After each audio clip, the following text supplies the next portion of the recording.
कायद-ए-आज़म और उनके मुक्तदी इस्लाम से जाहिल हैं। इंटरनेट पर यह मालूमात भी दस्तयाब है कि अलहदगी के बाद जिन्ना ने नेहरू को दरख्वास्त की कि उनका जो मुंबई में घर था वो सिर्फ यूरोपियन खानदान को ही देना किराए पर, क्योंकि वही समझ सकते हैं जो इस घर की वैल्यू है।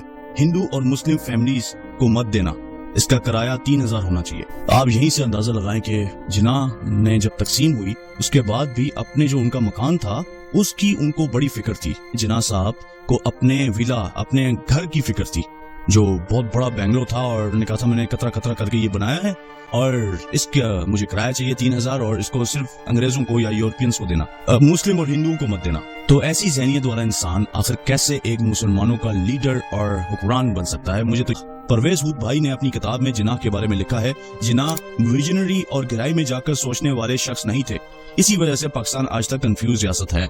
आज मैं जिन्ना के बारे में कुछ ऐसे हकाइक पेश करना चाहता हूँ जो मैंने नहीं दूसरे लोगों ने पेश किए, जैसे कि अबू अला मदूनी ने जिन्ना के बारे में कुछ कहा था। कायद-ए-आज़म और उनके मुक्तदी इस्लाम से जाहिल हैं, मगर अफसोस के लीग के कायज़म से लेकर छोटे मुक्तदियों तक एक भी ऐसा नहीं जो इस्लामी जहनियत और इस्लामी तर्ज फिक्र रखता हो और मामलात को इस्लामी नुक्ता नज़र से देखता हो। ये लोग मुसलमान के मायनो मफहूम और इसकी मखसूस हैसियत को बिल्कुल नहीं जानते। इनकी निगाह में मुसलमान भी वैसी ही एक कौम है जैसे दुनिया में दूसरी और कौमें हैं, और ये समझते हैं कि हर मुमकिन सियासी चाल और हर मुफीद मतलब सियासी तदबीर से इस कौम के मफाद की हिफाजत कर देना ही बस इस्लामी सियासत है। हालांकि ऐसी अदना वजह की सियासत को इस्लाम कहना इस्लाम के लिए अज़ाल हैसियत वर्णी से कम नहीं। इसके अलावा इंटरनेट पर यह मालूमात भी दस्तयाब है कि अलहदगी के बाद जिन्ना ने नेहरू को दरख्वास्त की कि उनका जो मुंबई में घर था वो सिर्फ यूरोपियन खानदान को ही देना किराए पर, क्योंकि वही समझ सकते हैं जो इस घर की वैल्यू है। हिंदू और मुस्लिम फैमिलीज को मत देना, इसका किराया 3000 होना चाहिए। आप यहीं से अंदाजा लगाएं कि जिन्ना ने जब तकसीम हुई उसके बाद भी अपने जो उनका मकान था उसकी उनको बड़ी फिक्र थी। इसके अलावा सुनने में ये भी आया है कि उन्होंने इंडियन एयर के शेयर्स भी खरीदे थे। हाँ, ये बात किस हद तक सच है इसमें मैं नहीं जाऊंगा, लेकिन ये है जरूर। आप इसके बारे में भी इंटरनेट पे बहुत कुछ मवाद पाएंगे, लेकिन इसकी हातमी में बात इसलिए नहीं कर रहा कि कोई खास ठोस सबूत नहीं। ये जो नेहरू की बात है ये तो डॉक्टर इरशाद अहमद साहब ने भी मेंशन किया है, इसके अलावा ये विकिपीडिया पे मेंशन है, तो इस वजह से मैंने इसको कंफर्म किया और मैंने आपसे शेयर किया। तो आप यहीं से देखें, जिन्ना साहब को अपने विला, अपने घर की फिक्र थी जो बहुत बड़ा बेंगलोर था, और उन्होंने कहा था मैंने कतरा कतरा करके ये बनाया है और इसका मुझे किराया चाहिए 3000 और इसको सिर्फ अंग्रेजों को या यूरोपियंस को देना, मुस्लिम और हिंदुओं को मत देना। तो ऐसी ज़हनियत वाला इंसान आखिर कैसे एक मुसलमानों का लीडर और हुक्मरान बन सकता है? मुझे तो ये समझ नहीं आती आज तक। जो इतना इनफैक्ट कल मैं सर सैयद अहमद खान के बारे में डॉक्टर इरशाद अहमद की ही वीडियो देख रहा था, तो उन्होंने ये जो बातें बताई उनके बारे में, मैं तो उसको भी कानों का हाथ लगाता हूँ कि ऐसे लोगों की ही वजह से हम मुसलमानों का जवाल शुरू हुआ, जो मुसलमानों में तकसीम पैदा कर दी, जिन्होंने जात पात जैसे हिंदुओं में थी ऐसी हम मुसलमानों में बांट दिया उन्होंने। तो बहुत ही मनफी किरदार रहा सर सैयद अहमद खान का भी। तो सिमिलर टू जिन्ना, और जिन्ना ने किस बुनियाद पे अबू कलाम आज़ाद को कहा कि सिर्फ ये मेरा ही हक है मुसलमानों का लीडर बनना, तुम कौन होते हो? तो ये मेरा ही हक है उनको पता नहीं किसने दे दिया। हाँ, मुझे समझ आ रही है, अंग्रेज ने दिया जिनका वो पपट बने हुए थे उस वक्त। क्योंकि ये मैं पपट ऐसे नहीं कह रहा, ये उनकी तारीख के हरकत और अवामिल शामिल हैं जो ये सबूत देते हैं कि वो पपट या एजेंट के तौर पे थे, वरना मुझे आप खुद बताएं कि भला ऐसे कैसे ये सब कुछ हो गया। और डॉक्टर इरशाद अहमद ने ही ये फरमाया कि इसके पीछे जो वो भी कंक्लूड यही कर गए कि अंग्रेज की साजिश थी। ये जो खित्ता बंटवारा हुआ, तकसीम हुआ, इसके पीछे अंग्रेज था।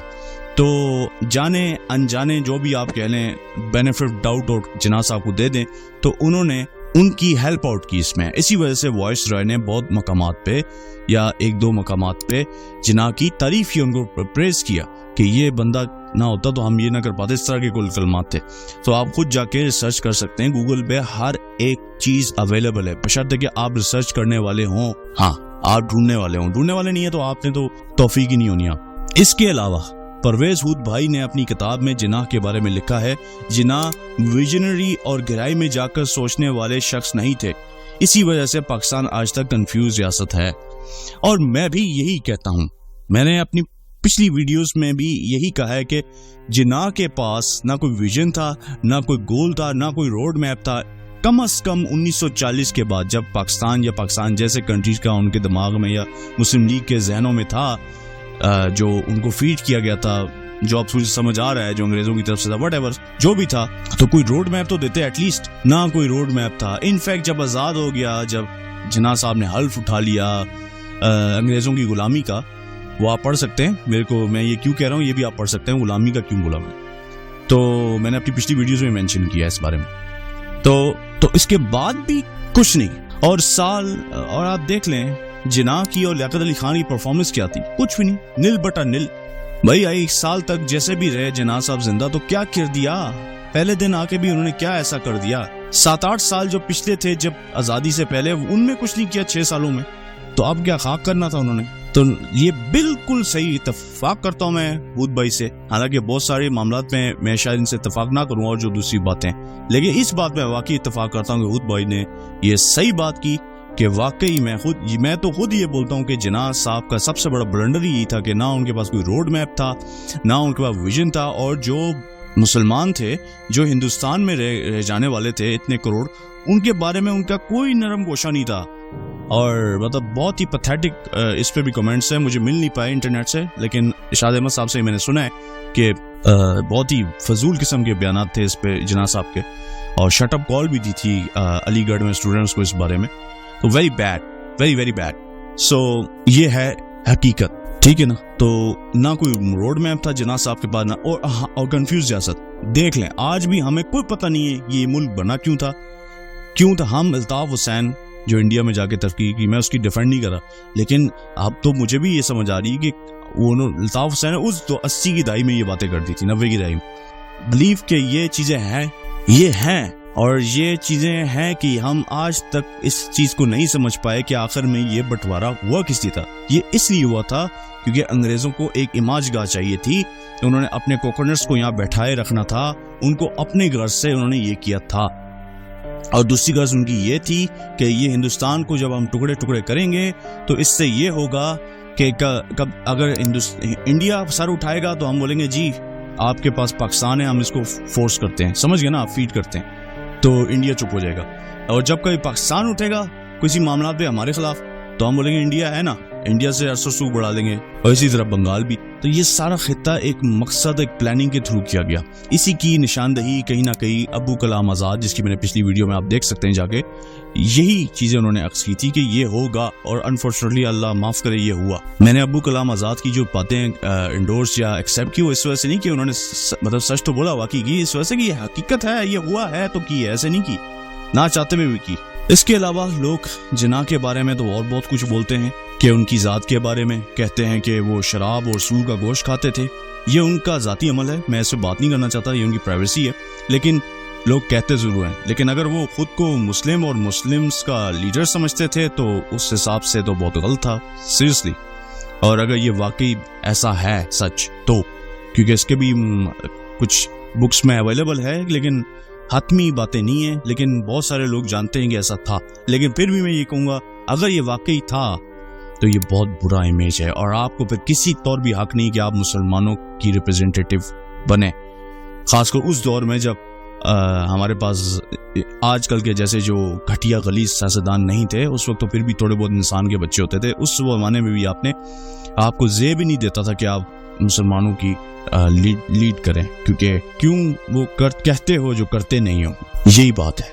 आप लीडर बन रहे हो खुद इस्लाम पे, यही अबू अला मदूदी ने निशानदेही की, जो मैंने आपको पढ़ के भी सुना है। तो ये मोटा मोटा कुछ मैंने कहा आपसे शेयर कर दूं, डिटेल जो मैं चाहता था कि आपके साथ शेयर करूं, ताकि आपको हकाइक से आगाही मिले।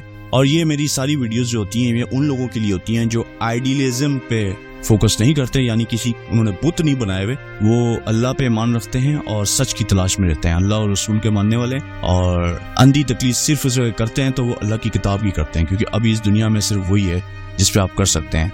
ना कोई हमारे पैर नबी के बाद तो कोई रसूल भी नहीं आएगा और नबूवत का दरवाज़ा बंद हो चुका है। तो अब अल्लाह की किताब है हमारे पास, हम उसी की कर सकते हैं। तो ये मेरी वीडियोस उन्हीं जैसे लोगों के लिए जो ओपन माइंडेड हैं और सच और हक की तलाश है और उसको एक्सेप्ट भी करते हैं। हाँ, अगर आपने बुत बनाए हुए हैं जिना के नाम पे, लियाकत अली खान के नाम पे, इल्लामा इकबाल के नाम पे, फलां के नाम पे, फलां के नाम पे, सर जी आपका कसूर नहीं, या तो बड़े बड़े आलिम दीन इस पे मुलव्वस हैं। एक आलिम दीन है जिसका मैंने अपनी वीडियोस में भी कहा था, उनको जब मैंने किया तो उन्होंने उर्दू में, वो इंग्लिश में डिबेट करते हैं, उर्दू में स्कॉलर है, वो उर्दू में वीडियो बनवा के स्पेशल हम जैसों के लिए बनवाई और हमें सुनाई बातें कि आप ऐसे, बहुत सारे लोग जिना पे क्रिटिसिज्म करते हैं। क्रिटिसिज्म एक अच्छी चीज होती है और किसी के बारे में बात करना कोई फजूल नहीं है। किसी की एक बात मैं क्लियर कर दूं इसके साथ ही, हमारा भी टाइम बहुत कीमती है। हमें कोई शौक नहीं है जिना या इस जैसे लोगों के बारे में बात करने का। हमारा मकसद सिर्फ ये होता है कि ये फाउंडर था, हमारी जिंदगियों पे इस शख्स का असर रहा है, इसने जो किया वो पूरे इस हिंदुस्तान साउथ एशिया ने भुगता और आज तक भुगत रहे हैं, तो इस वजह से हम करते हैं। हमें कोई शौक नहीं है, ठीक है ना। अगर इसकी कोई अमल दखल हिस्ट्री में नहीं होता तो हम, इसका नाम क्या, इसको ये तो दफन ही हो जाता बिल्कुल। तो इसकी चीजें थी तो इसलिए ये आज तक है, पाकिस्तान का फाउंडर है और इस हिस्ट्री में साउथ एशिया की ये रहेगा क्योंकि इसने बंटवारे में अंग्रेजों का साथ दिया, तो ये तो रहेगा था क़यामत। खैर, anyhow, I just want to tell कि मेरी वीडियोस जो हैं उन जैसे लोगों के लिए होती हैं। तो कैसी लगी आपको ये आज की वीडियो, और थोड़े बहुत जितना मुझसे हो सका एविडेंस पेश कर सका, तो काइंडली मेरे इस चैनल को लाइक करें, शेयर करें, सब्सक्राइब करें और बेल आइकन पर जरूर क्लिक करें ताकि नई आने वाली वीडियोस का नोटिफिकेशन आपको बर वक्त मिल सकें। और प्लीज़ बताइएगा मेरी वीडियोस आपको कैसी लग रही हैं और मैं मजीद किन किन नए टॉपिक्स पे वीडियो बना सकता हूं, आप इससे मुझे आगाह करें ताकि मैं उस पर भी काम करके एक नई वीडियोस आपके सामने नए टॉपिक्स पे ला सकूं। नेक्स्ट वीडियो तक के लिए अल्लाह ने के बान।